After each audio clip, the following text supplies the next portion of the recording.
tardes y bienvenidos.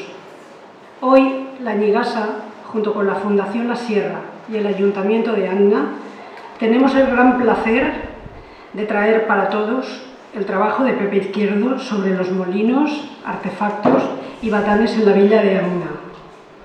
Parece un tema traído de otro tiempo y en realidad es así. Pero hay que informarse, aunque solo sea hojeando el libro por encima, y nos daremos cuenta inmediatamente de la trascendencia que lo que en el trabajo se escribe tiene para nosotros, para nuestra idea de pueblo, para lo que somos o no hemos conseguido ser. Y yo, después de hojear el libro, he encontrado alguna pregunta a la que tal vez en el libro encontremos respuestas. Yo opino que únicamente una persona como Pepe Izquierdo podía completar de una forma tan magistral un trabajo de estas características. Y lo digo porque considero a Pepe un verdadero corredor de fondo.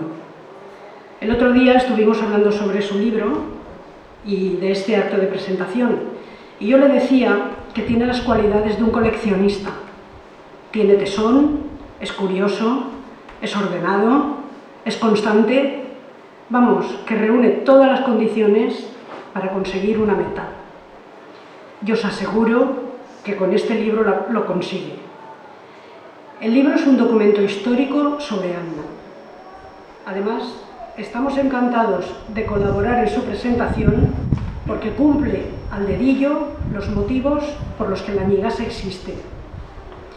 Dejar por escrito una parte tan importante de nuestro patrimonio, de nuestra historia, no nos podía dejar indiferentes. Quiero dar las gracias, en primer lugar, al principal protagonista de este acto, a Pepe Izquierdo. Gracias por poner a disposición de todos nosotros el fruto de tu trabajo, de tu labor de investigación, de tu interés, en definitiva, de tu interés por nuestra historia y nuestro pueblo. Anna tiene mucha suerte de contar con un vecino como tú, que utiliza su tiempo recopilando, indagando sobre todo lo que concierne a nuestro pueblo. Entrar en Internet y tener a nuestra disposición la cantidad de información que allí has llegado a publicar, para el pueblo de Anna es un verdadero lujo.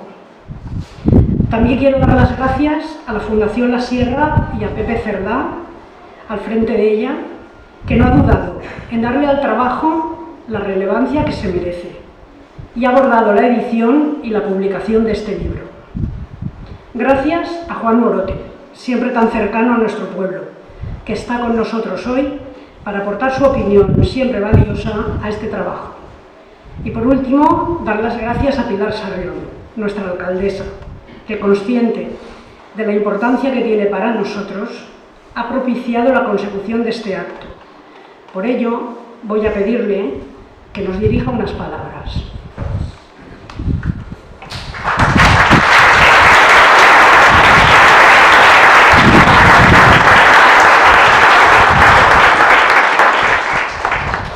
Buenas tardes.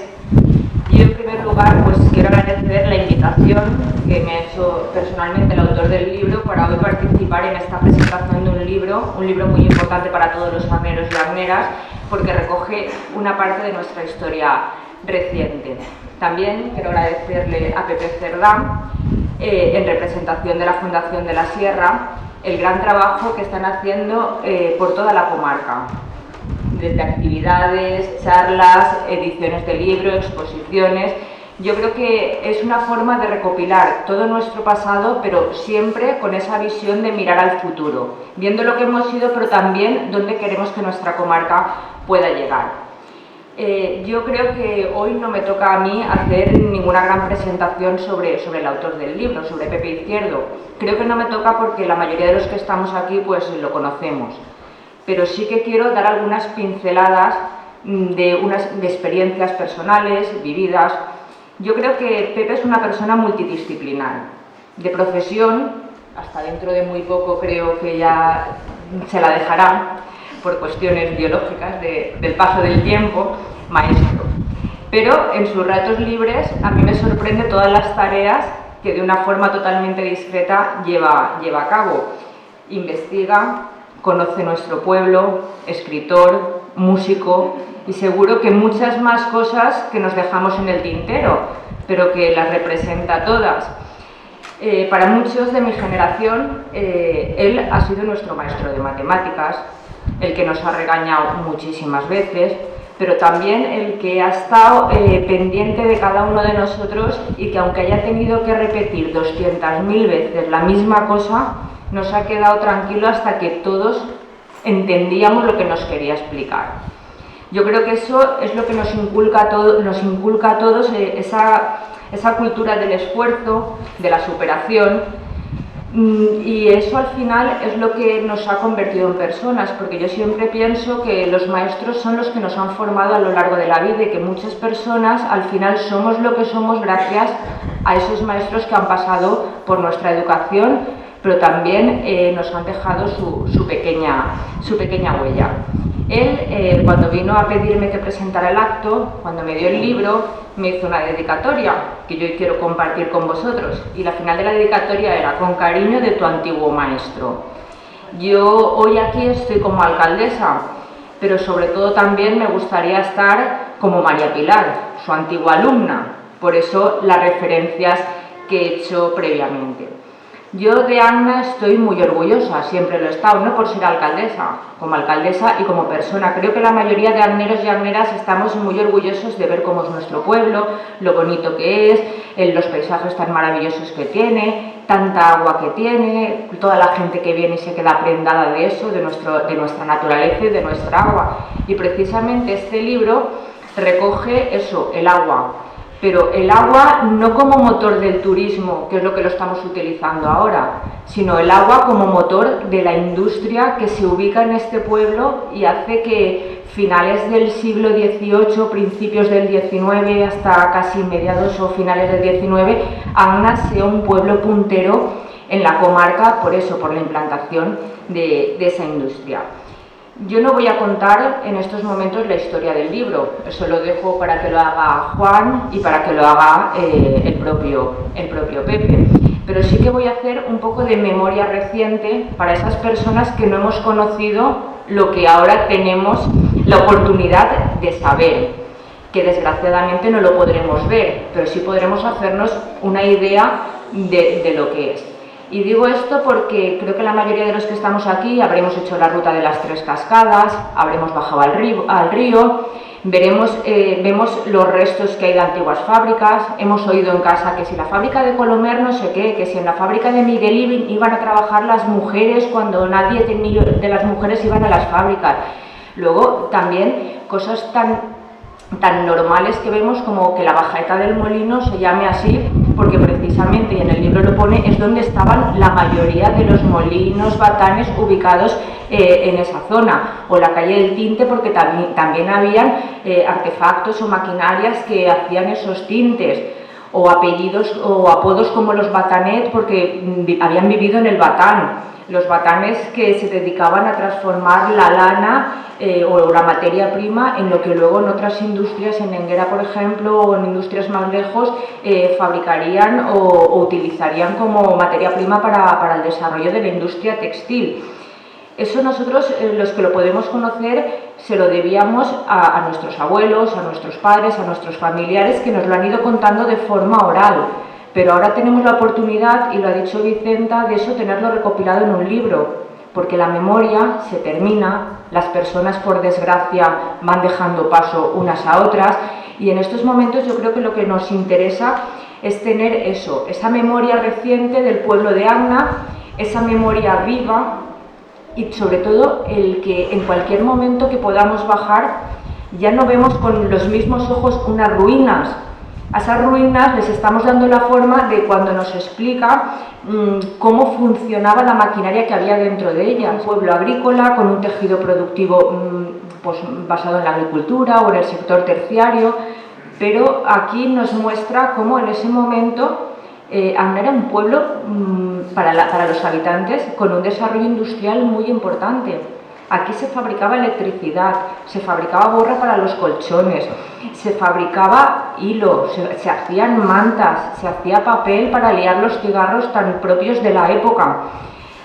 Había una serradora también, y todo eso era gracias a la ubicación geográfica del municipio y a la utilización de esos recursos naturales. En Agna el agua como un recurso natural precioso por el paisaje y por la imagen que nos da, y desde aquí podemos ver todo ese paisaje, pero también el agua como un recurso preciado, porque fue el motor de la economía durante toda esa época. Desgraciadamente, pues, conforme la sociedad fue evolucionando, llegó la energía producida ya no solo por los saltos de agua, y ahí es cuando empezó a decaer la industria que en ese momento había aquí.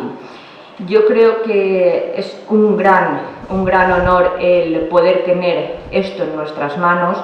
Yo creo que será el recuerdo para muchos de los que estáis aquí, porque muchos habréis conocido todavía alguna de esas industrias en funcionamiento y lo que supuso en aquel momento para el pueblo, y para los que no lo conocimos también es una satisfacción el poder hablar de Agna como un municipio puntero en una determinada época que no es tan lejana, porque estamos hablando de hace 100, incluso menos de 100 años. Las últimas fábricas se cerraron hace menos de 100 y empezó todo el proceso hace poco más de 100. Y eso es la vida, pues, de mis abuelos, de mis bisabuelos y de algunos de vuestros familiares o algunos de los que estáis aquí. Yo creo que en estos momentos, y cuando podáis tener la oportunidad de leer el libro, cuando bajéis al río, cuando vayáis a la Fuente de Marzo, cuando paséis por el Molino de la Albufera, no será lo mismo, porque lo miraremos ya con las descripciones de cómo era en aquel momento. Es un libro de investigación, un libro de historia, pero si lo recreamos en nuestra mente como si fuese una novela, también podemos ver con nuestra visión interior cómo eran esos edificios, cómo funcionaban y cómo vivía la gente de Agna. Siempre hay que remontarnos a nuestros orígenes para saber de dónde venimos y hacia dónde vamos, y creo que esto hoy, pues, es un motivo de alegría y de orgullo para todos los agneros el poder hacer unos reconocimientos así. Yo no voy a extenderme más. Sí que me había hecho más notas de cosas que todavía nos han sonado del molino del tío Rodolfo, o del molino de la Albufera, o de la harinera Santana, o de la Pendonera, etcétera, pero creo que eso ya es para que cada uno lo leamos y en casa lo podamos ver con tranquilidad. Yo darle las gracias de nuevo a Pepe por esta presentación, pero sobre todo por el gran esfuerzo de recopilar tantos datos, de haber hecho esa investigación y esas consultas, porque yo cuando fui a las últimas páginas a ver las fuentes documentales, se ve que es un trabajo muy arduo de expedientes administrativos, de ir a archivos, de ir a registros y poder contrastar esa información para que sea una información veraz. Por todo ello, Pepe, muchas gracias.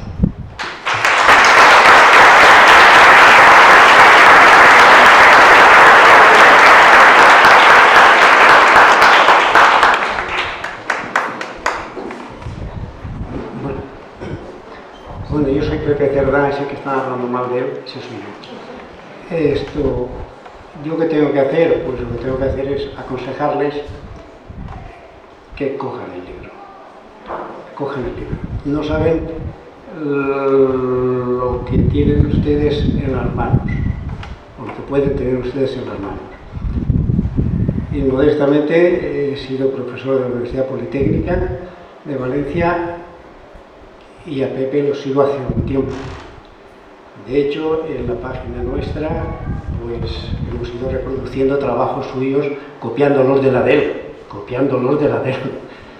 Y cuando este libro lo empezó a formatear, pues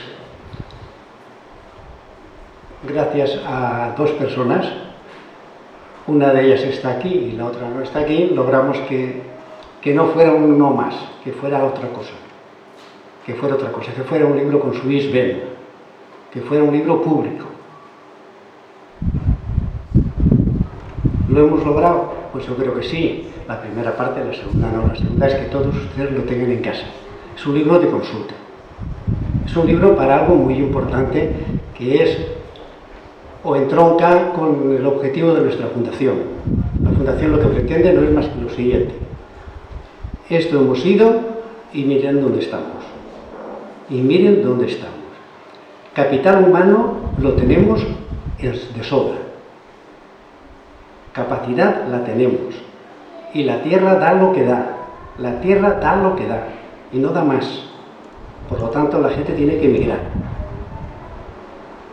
No somos mejores ni peores. Somos nosotros.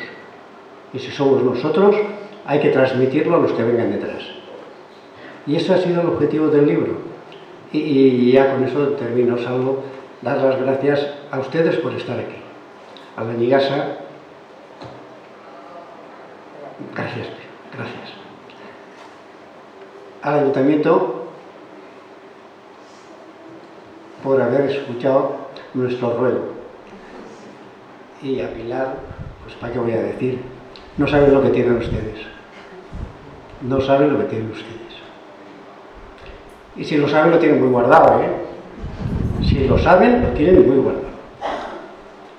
Y nada más, solamente decir que Mari Carmen, muchas gracias. Pepe, muchas gracias. Y la última parte que me toca, que es para lo que yo tenía que hablar, todo esto que he dicho, olvídenlo, no sirve para nada. Yo tenía que presentar a don Juan Morote. ¿Por qué hemos invitado a don Juan Morote en este acto? Este es el segundo libro que presentamos en AGNA, la colección nuestra de trabajos monográficos sobre la zona, sobre nuestra comarca, que por cierto, nuestra comarca no es solo la Canal, nuestra comarca natural va desde el Júcar al Cañoles, no nos olvidemos. Que hablemos como hablamos nosotros es una cosa, pero los de la ribera del Júcar, cuando viene el río, ¿dónde se esconde? ¿Se van para allá o se vienen para aquí? ¿Para qué se vienen para aquí? Porque vienen a casa. ¿De acuerdo? Bueno, pues digo que es el segundo libro que presentamos. El primero de él fue la historia de la Canal, que tuvimos la suerte de que hiciera de presentación del libro don José Aparicio, también de Agno. Había un pequeño matiz, sin parangón de personas, pero para este libro necesitábamos un rector. Mira por dónde lo encontrábamos en casa. Lo encontrábamos en casa, no había que irse muy largo. Había que ir al ayuntamiento, preguntar cómo localizarlo, nos dijeron cómo localizarlo. Ojo, a los 10 minutos estaba contestándonos, diciéndonos que sí. Juan, no nos conocíamos. No lo digo con toda sinceridad. Por tanto, les agradezco a todos ustedes esto. ¿Quién es Juan Morote? Pues mire, decir en Agna quién es Juan Morote y que tenga que ser yo que lo diga es un poco fuerte. ¿Cuál es la faceta más importante que para mí destaca, para mí personalmente destaca en este personaje? Y digo personaje porque es un personaje. Yo te conocí a través de la televisión hace muchos años. Se definía como lo que era, como un profesor, un doctor en Derecho, y decía que era de la Canal, y yo estaba asombrado porque no había visto nunca en mi vida a este hombre. Decía que era de la Canal. Bueno, pues si él lo dice será verdad. Con el tiempo no es nacido aquí, pero vamos, sí, es algo más que nacido.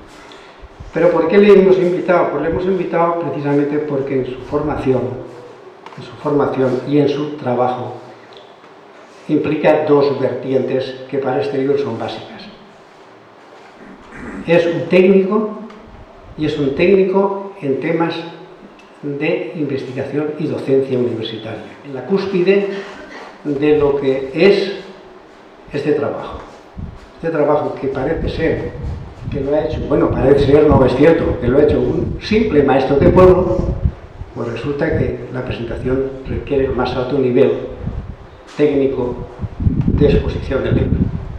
Y eso es lo que hemos procurado, como procuramos en todo, buscar la excelencia de la comarca. Buscar la excelencia de la comarca. Somos una comarca con un capital humano, insisto, por encima de la media de la comunidad. Los datos están ahí. Como profesor de la Politécnica pude manejar cierto tipo de datos y me ratifico en ellos. Vean, si no, la pléyade de gente que ustedes conocerán, igual que conozco yo, los de mi pueblo y los de Navarrés o los de Chella, y verán la cantidad de gente que destaca en los más diferentes campos.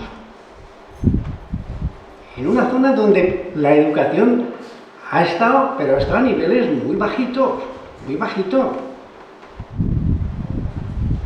¿Qué voy a decir en Agna, donde tienen todavía problemas para la construcción de un colegio?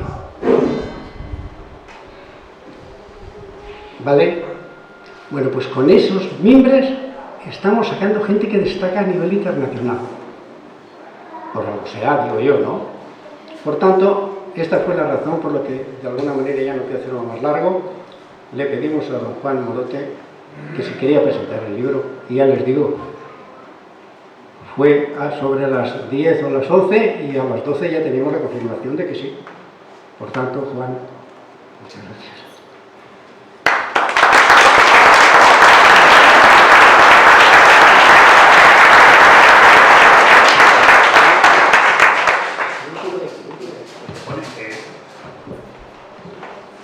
María Pilar, alcaldesa, autoridades, Pepe Izquierdo, autor del libro, Pepe Cerdá, señoras, señores, amigos todos.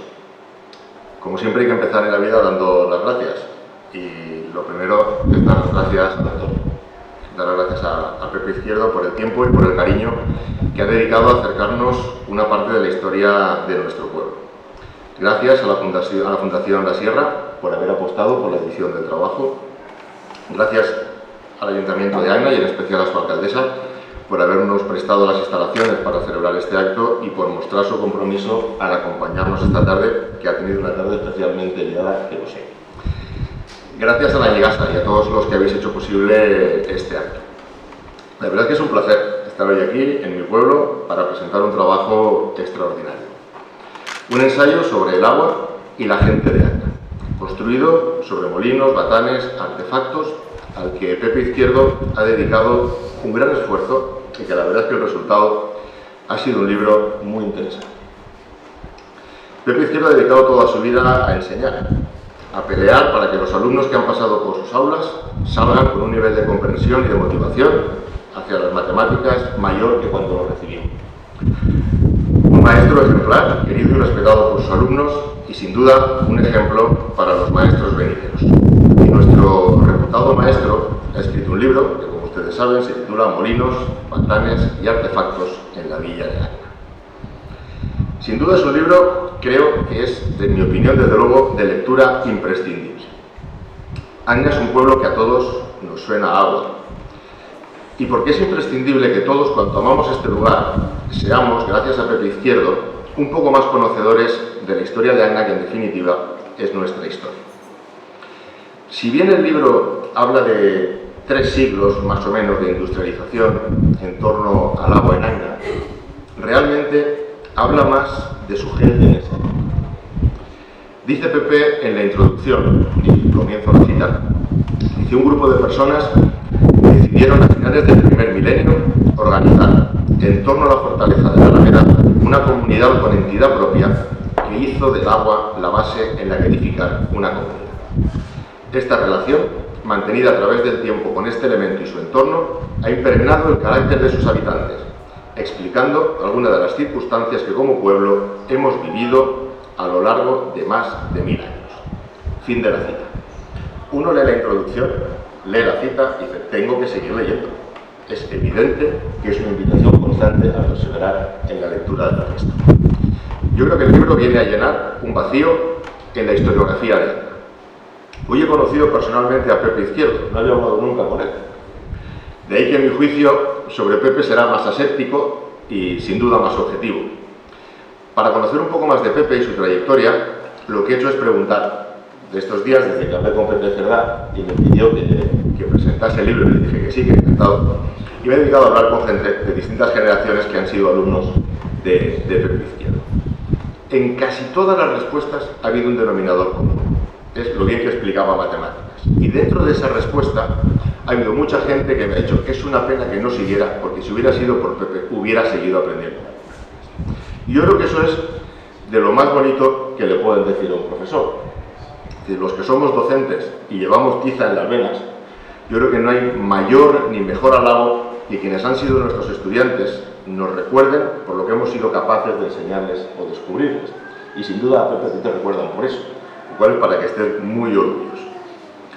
Eso en primer lugar. En segundo lugar, no voy a contarles el libro. O sea, no voy a incurrir en el error típico de arruinarles la lectura del libro. No lo voy a hacer. En cambio, lo que sí voy a hacer es desgranar algunas de las razones que me han hecho disfrutar con la lectura. Y el objetivo es conseguir que todos ustedes salgan de aquí con ganas de coger el libro y emprender la lectura del ensayo que nos presenta Pepe Izquierdo. A lo largo de la vida de cada uno de nosotros, en función de su biografía, recorre otras tierras, vive en otros países o en otras ciudades, y de cualquiera de ellos es digno, es legítimo enamorarse. Pero es contrario a la naturaleza, es contraria completamente a la naturaleza, la actitud de aquellos que cambiarían su tierra originaria por cualquier otra, denigrando aquella de donde proceden para ensalzar la nueva. Estos merecerían vivir como apátridas y no tener tierra alguna. A Pepe, en ocasiones, así se trasluce en el libro, ama y le duele esta tierra de Anna. Entrando más en el contenido del libro, algunas pinceladas. ¿Sabían ustedes que en el siglo XIII ya había datados molinos en Anna? Pues supongo que no, porque yo desde luego tampoco. Ahora lo sé, y como decía la alcaldesa, sé muchas más cosas que me van a hacer mirar el paisaje con otros ojos. Porque uno de los efectos que produce el libro que estamos presentando es devolver al paisaje, y por tanto devolver parcialmente a la vida, muchos elementos relacionados con el agua que son parte de un legado histórico de trabajo y sacrificio de muchísimas generaciones de agrios. Los primeros molinos lo fueron de aceite y harina, como corresponde a una época marcada por una economía básicamente autárquica, o lo que es lo mismo, basada en el consumo de lo que se produce y con muy poca interacción de comercio con el exterior. Solo el auge de la industria lanera en Enguera en el siglo XVI fue lo que provocó la aparición de otros molinos, batanes y artefactos en la villa de Anna. El recorrido que realiza Pepe Izquierdo nos lleva a enfrentarnos a un retrato sociológico nuestro. Por una habilidad fuera de lo común y con la sensibilidad del maestro que vuelve a casa con olor a alumno, Pepe va describiendo un pueblo tendencialmente resignado, con poca capacidad de conducir su propio destino y que en muchas ocasiones trata de buscar un culpable externo de los males que hemos sufrido.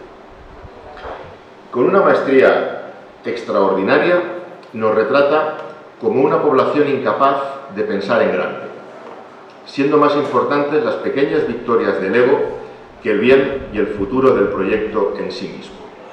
Como muestra, baste el caso descrito en el libro del pleito entre el conde de Cervellón y Ramón Camayonga, que duró nada menos que 2 generaciones por la no instalación de un molino en el siglo XIX.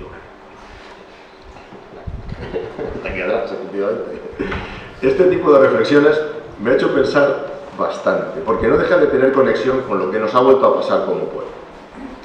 La mirada al céntimo no nos dejó ver el oro, y volvimos a perder riqueza y empleo. En apenas 30 años nos hemos vuelto a quedar sin industrias de referencia y con una producción agraria en declive. Y lo peor de todo es que, tal y como se describe en el libro, tiene, yo diría que una macabra cadencia cíclica. La pregunta es la misma 150 años después. ¿Por qué no fuimos capaces de sumar y construir en lugar de restar y envidiar? Estos molinos, batanes y artefactos nos sirven de hilo conductor de una historia de trabajadores anónimos, de hombres y mujeres que ligaron sus vidas al río, uniéndolas vital y profesionalmente a él, y fueron ellos los protagonistas desconocidos de nuestros 300 últimos años de historia. En nuestro pueblo, como decía también María Pilar, sigue habiendo espacios para el recuerdo que nos evocan cómo debió ser la época en que vivieron esos hombres y mujeres. Así, la calle del Tinte, que se hallaba a las afueras del pueblo en el siglo XVI, era el lugar donde se blanqueaban los paños, siguiendo las instrucciones del gremio de peraires, que es lo mismo que cargadores de lana de Enguera, o la bajada de los batanes, la mina, donde supuestamente tuvo lugar el descubrimiento del conde, según cuenta la leyenda, y son lugares que nos evocan cómo fuimos unos siglos atrás. En la Cuesta de los Molinos, Cuesta de los Batanes, aquí al lado, llegaron a convivir nada menos que 9 artefactos. El molino de Norchano, el molino de la Conciencia, el batán de Fuster, el molino de papel, la central eléctrica de la compañía, la central del reino, el batán de Francisco Juan Aparicio y 2 batanes más, propiedad del conde. En estos años, Anna hacía la parte más sucia del trabajo y la que menos rentas generaba en los trabajadores. Los paños se terminaban en Enguera y eran vendidos tanto en España como exportados a otros países. Como se diría en lenguaje moderno, Anna realizaba la parte de menor valor añadido de la cadena de producción y encima con capital ajeno, dado que la sombra del conde durante siglos subyugó el desarrollo de esta tierra. Para que nos hagamos una idea de la importancia de Anna en la industria del batán, a nivel del siglo XIX, en Anna había 72 minas de batán, mientras que en Alcoy había solamente 42. Hay que tener en cuenta que incluso de ahí las cantidades que se cobraban, la mitad eran rentas del conde. Cabanilles, en su visita a Anna en 1792, se lamentaba de la falta del espíritu emprendedor de los habitantes de Anna y les acusaba de no ser capaces de aprovechar la riqueza que a ojos del viajero era tan evidente. Si bien es cierto que no es la visión que hoy tenemos de nosotros mismos como pueblo, sigue habiendo algún pozo de razón en aquellas palabras de Cabanilles. La presencia del agua y la necesidad de conducirla conformó para siempre el paisaje urbano de Anna. La construcción de algunos molinos implicó, cito literalmente, implicó que se construyera el dique de la Albufera, lo que permitió regular las aguas del manantial encauzándolas desde el Azud por la acequia madre hasta el pantano, donde, aprovechando el desnivel, sirvieron de fuerza motriz para todos estos molinos. Esta necesidad de guiar el agua, fin de la cita, esta necesidad de guiar el agua dio lugar a la construcción de acequias como la del Portalet o la Canaleta, ya en el siglo XVI, que permitieron la llegada de agua a San Roque o a la calle de abajo. Pero todo no fueron molinos y batanes. También tenemos una historia de industria papelera en Anna, al menos de 2 siglos y medio. Son de 1790 los primeros documentos que acreditan el establecimiento de esta industria. De estas, durante el siglo XIX, llegaron a convivir 5, 3 de las cuales en el barranco de Alcázar. Todas ellas se caracterizaban por ser más pequeños talleres de fabricación casi artesanal que industrias en la concepción común que hoy tenemos. Otro dato curioso que se infiere del libro y que también me ha llevado a preguntar y consultar, si bien no sé si estaba en el ánimo del autor, es analizar la evolución de los apellidos de aquellos artefactos, molinos y batanes. Hay apellidos que nos costaría asociar como oriundos de Anna y fueron propietarios de industrias aquí, como Laporta, Puchán, Fillol, apellidos que he ido preguntando y a nadie le sonaban como de Anna. Y en cambio otros automáticamente nos provocan una pluralidad de asociaciones a personas que conocemos, apellidos como Sarrión, Rubia, Marín, Sanz, Moreno, Lluc, Mateu y algunos otros más. Quedan muchísimas preguntas en el aire. ¿Qué fue de la fábrica de piqueras? Del molino de Rufina. El molino de Rufina llegó a moler 20 toneladas de grano al día, que era una barbaridad para la época. Del molino de Mocho, del tinte de Fuster en la Fuente de Marzo, con toda la polémica que también tuvo para poder abrirlo. ¿Qué desató la primera guerra industrial entre Anna y Enguera? Y la central del Salto, la fabriqueta de licores o la fábrica de Miguelín. Son muchas cuestiones que tendrán ustedes que resolver leyendo el libro, porque como les había dicho al principio, mi objetivo no era contarles el libro, sino despertar su curiosidad por la lectura de la obra de Pepe Izquierdo. Lo que queda claro de la lectura del libro es que Anna fue un núcleo de intensa actividad industrial, tan condensada que hoy lo llamaríamos técnicamente un clúster industrial. Y esa actividad, sostenida durante 3 siglos, no fue capaz de juntarse como hicieron en torno a Ribera los naranjeros de Carcaixent, como hicieron los ceramistas de Castellón, como hicieron los jugueteros de Ibi, como hicieron los del calzado de Elche, y no logramos nunca aquella línea de ferrocarril que probablemente hubiera cambiado la historia para siempre. Así, los réditos económicos de toda esta actividad rara vez se quedaron en Agna. Prueba de ello es el escaso número de casas construidas a 2 manos en todo el municipio. Si bien este tema de las casas de 2 manos en Agna puede ser objeto de otro estudio de alguien que sienta el mismo cariño por su pueblo, su paisaje y su gente, como el que ha demostrado el profesor Izquierdo en su libro. De modo que deseo que adquieran el libro, lo tengan como consulta, porque sin ninguna duda es una obra que nos ayuda a conocer y a conocernos mejor. Espero que disfruten de la lectura y muchas gracias por su atención.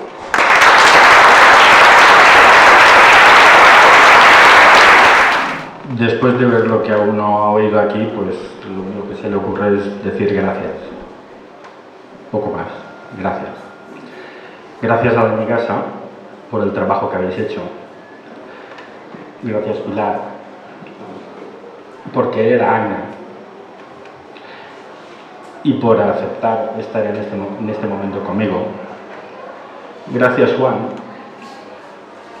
porque aunque no nos conocemos personalmente, sí que tenemos algo en común. Tenemos en común la matria. Entonces, siempre me ha llamado la atención que allá donde has ido, no has presumido de ser de Agna. Y eso, gente fuera, pues igual lo mira como algo peculiar. Pero la gente que vivimos aquí en el Terrenet, pues eso lo valoramos. Esta historia que tenéis delante de vosotros, que algunos ya la habéis leído y otros pues estáis repasándola, no os la voy a contar. Luego os pasaré una peliculeta aprovechando el material que hay dentro del libro para que os hagáis una idea de qué es lo que contiene. El libro viene a tener unas 240 páginas, podría tener 500, pero que la primera idea de este libro era hacer algo didáctico. Este libro nace en origen, yo soy muy lento, escribiendo yo soy muy lento, aunque me digáis que hago muchas cosas, yo soy muy lento. Este libro empezó allá por hace 15 años o 16 años y empezó en el colegio. Y en el prólogo hay una dedicatoria a mis compañeros de entonces y a todos los que han venido después, algunos de ellos os veo aquí. Y nació con la idea de intentar explicarle a las generaciones que teníamos delante qué era aquello que tenían en su entorno y que iba desapareciendo. Aquello empezó como algo muy modesto, era una cosa pues para explicar en clase, para que los críos pudieran tener algo. Y yo soy de la idea de que los libros escogen a uno, no uno escoge a los libros. Y mira por dónde me escogió a mí. Y de aquel pequeño opúsculo que lo repartimos y que algunos alumnos seguramente recordarán que algún maestro pesado nos puso un trabajo que había que hacer y que teníamos que hacer fotos. Bueno, esas fotos son las únicas fotos que quedan de las fábricas y de la caída del Rajal. Me vais a permitir que utilice una toponimia un poco diferente a la que normalmente conocemos, porque la toponimia ha ido cambiando según han ido cambiando las utilidades a las que se le ha dado. La historia que yo empezaba a pergeñar en este ensayo, como muy bien decía Juan, es una historia que empieza aquí, exactamente donde estamos. Por eso no encuentro mejor sitio para poder presentar este libro que este sitio en el que estamos. En el siglo XIII, el primer el primer molino de harina y el primer molino de aceite estaban en la Alcazaba, en la caída del Rajal. El Rajal son las fincas antiguas, las fincas grandes que tenían los moros. Y Agna nace a partir de aquí. Luego, cuando aparezca el vídeo dura muy poquito para no hacerlo largo, va apareciendo documentación que sale en el libro, pero hay una en concreto que no está en el libro. Y es la primera vez que aparece el nombre de Agna a lo largo de la historia escrito. ¿De acuerdo? Es un documento que hace Jaime I cuando produce la primera venta. Y aparece el nombre de Agna, y aparece correctamente escrito. Aparece como Yagna. Ahí lo leeré. Sé que es un poco dificultoso, pero simplemente que sepáis que está. Yagna, si lo buscamos un poquitín en el diccionario, vemos que significa algo relativo al agua. Pero también tiene otro significado en el Corán, que es el paraíso. ¿De acuerdo? Entonces la gente que se establece aquí, porque antes Agna era un diseminado, antes de esa época era un diseminado, ellos dicen que se establecen en el paraíso. Y a partir de ahí empieza su vida. Por eso he dicho que los batanes empiezan aquí, empiezan los molinos, empiezan los batanes, y a eso se le llama la caída del Rajal, porque la finca, el Rajal era esto, y eso era la caída. Con el paso de los tiempos, en el siglo XVI, que ya habían 3 batanes, pues se le llama la bajada de los batanes. Y cuando después Camayonga pues gana el ruidoso pleito, pues es la bajeta al molino, y además se lo merecía, porque 30 y pico años de pleito, pues bien estaba que le pusieran la bajeta al molino. El libro he comentado que tiene 240 páginas, pero podría tener mucho más. En el libro he intentado resumir la historia de estos artefactos, dividiéndolos por los cursos de agua en los que Agna en aquella época vivía. En esa época habían 7 zonas de expansión industrial. Ojo a lo que os voy a decir.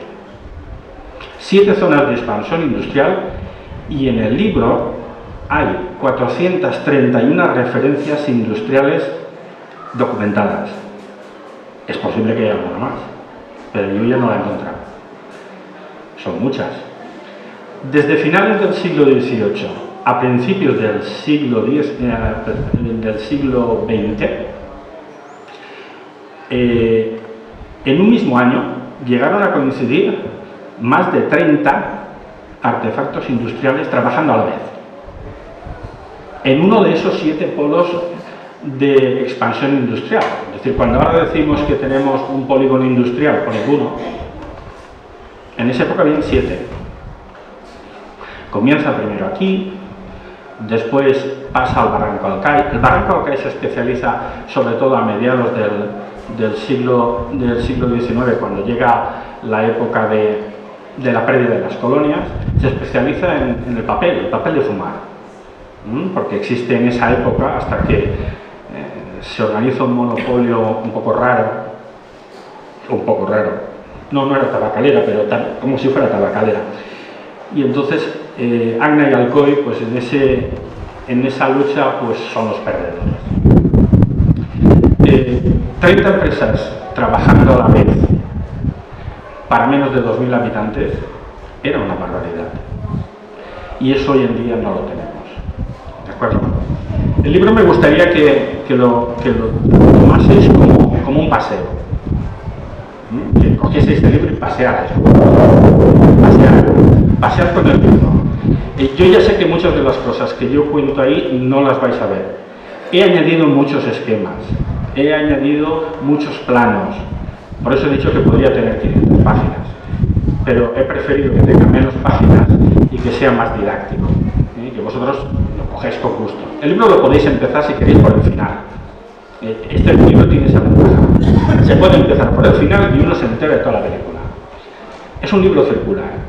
El libro empieza como acaba, intentando, y probablemente empieza como acaba porque después de esos 15 años yo no he encontrado la respuesta es ¿qué hicimos mal? No lo he encontrado. Hay muchas preguntas. ha señalado alguna. Dentro del libro vais a encontrar más cuestiones, y para los curiosos es un libro donde vais a encontrar pues casi todo lo que os contaron. Para la gente de menos de 50 años, que posiblemente no sepan dónde estaba el Barranco de las Águilas, era este de aquí detrás.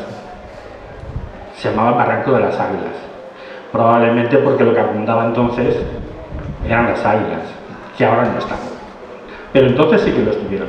Hay mucha toponimia, y la mejor manera de hacer pueblo y de hacer patrimonio, porque sí que lo que me gustaría es que más allá del libro pusiésemos en valor lo que teníamos y lo transformáramos en patrimonio. Ricos nunca hemos sido, pero el patrimonio nos va a hacer eternos. Sí. Si somos capaces de transmitir a los que vienen detrás de nosotros aquello que fuimos, vamos a ser ricos, vamos a ser eternos. Supongo que habrá gente más inteligente, con más luces o con una mente más abierta, que pueda acabar de explicar qué es lo que nos pasó. Como en el año 32 habían 32 empresas trabajando, y como pues a principios de los 70, los de 50 años, bueno, y los de 60, los de mi quinta, pues recordamos una tarde, sobre las 5 de la tarde más o menos, en que nos dijeron que la fábrica de Miguelín estaba ardiendo. Ese fue el final. Desde entonces no hemos sido capaces de poner en valor la riqueza que a ojos del viajero, decía Cabanilles, a ojos del viajero, la gente del pueblo no ve. Él creía, como todos los ilustrados, porque digamos que esa explosión, digamos, de riqueza es gracias, y hay que nombrarlo porque es de justicia. Después de los terremotos aquí, pues alguien en determinado punto debió de tener algo de sensibilidad, es decir, vamos a ver si podemos ayudar a aquella gente. Y los ilustrados hacen un viaje, Cabanilles hace un viaje, y lo hace aquí. En otros sitios pasa, pero aquí está. Y aquí está porque el hombre se queda maravillado con un martinete. El martinete, para que os hagáis una idea, es el abuelo de la siderurgia. Si yo dijese aquí ahora que en Agna hubo siderurgia, después fueron los altos hornos, pero dentro de una modestia, eran los abuelos de la actual siderúrgica, pues ese tipo de instalaciones las teníamos en el Barranco de Alcalde, enfrente de la Peñolera, que ese sí que hay todavía gente por aquí que lo puede recordar. Y luego hay una cosa que si se lee el libro transversalmente, os daréis cuenta de que no todo fue por no hacer mejoras tecnológicas.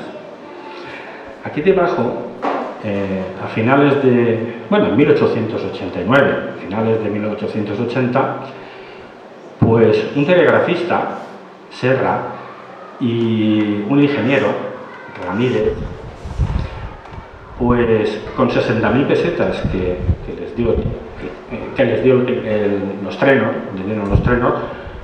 montaron una central eléctrica. Digo que si se mira transversalmente nos damos cuenta de que otro telegrafista en esa misma década pues se había asociado con JP Morgan y había creado, estoy refiriendo a Edison, había creado la corriente eléctrica, pero en Estados Unidos. Y que en 1808 de esa misma década, pues otro señor que trabajaba para Edison, Tesla, pues estaba haciendo lo mismo en Francia. Pero claro, un año después, pues había un telegrafista y un ingeniero que aquí abajo habían montado una central eléctrica. Éramos punteros. En ese momento éramos punteros. Pasó el tiempo y luego el pez grande como el pequeño. Y nos quedamos sin las centrales eléctricas. Caso curioso es el de Colomer.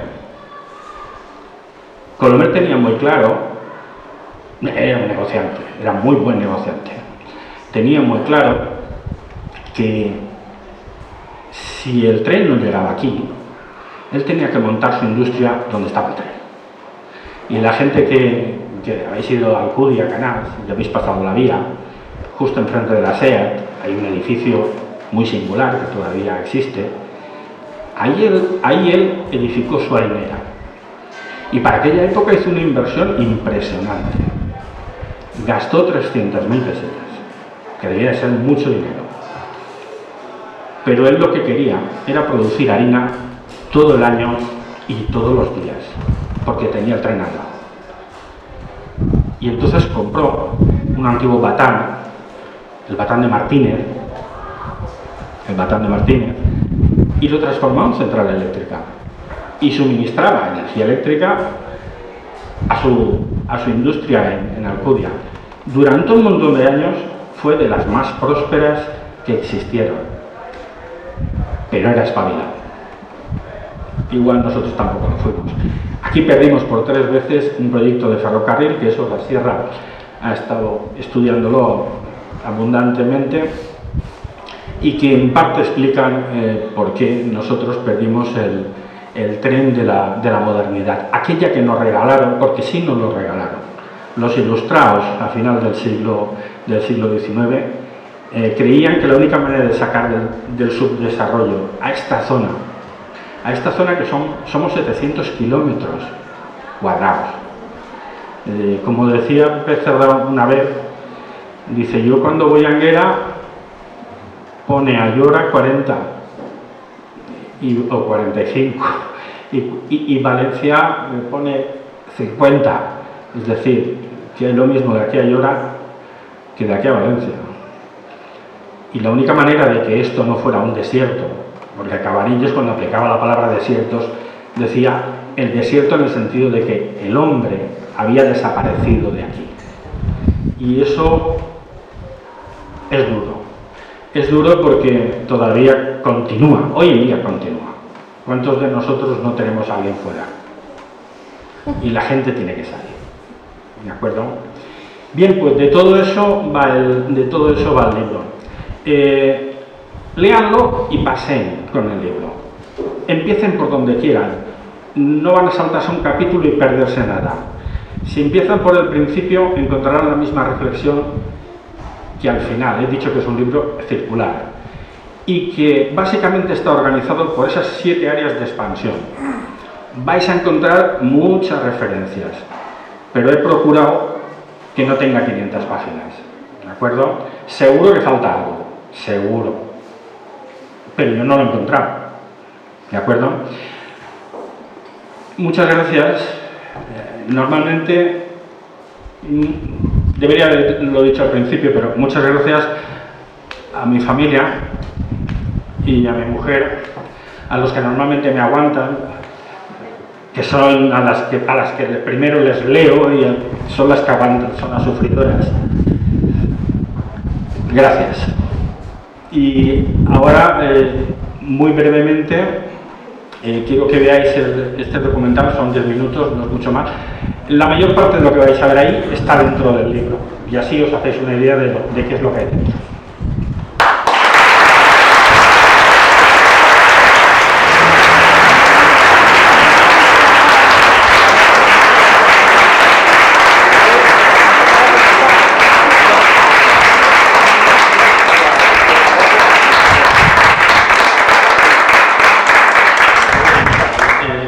Nuevamente, gracias por haber venido y damos por finalizado el acto.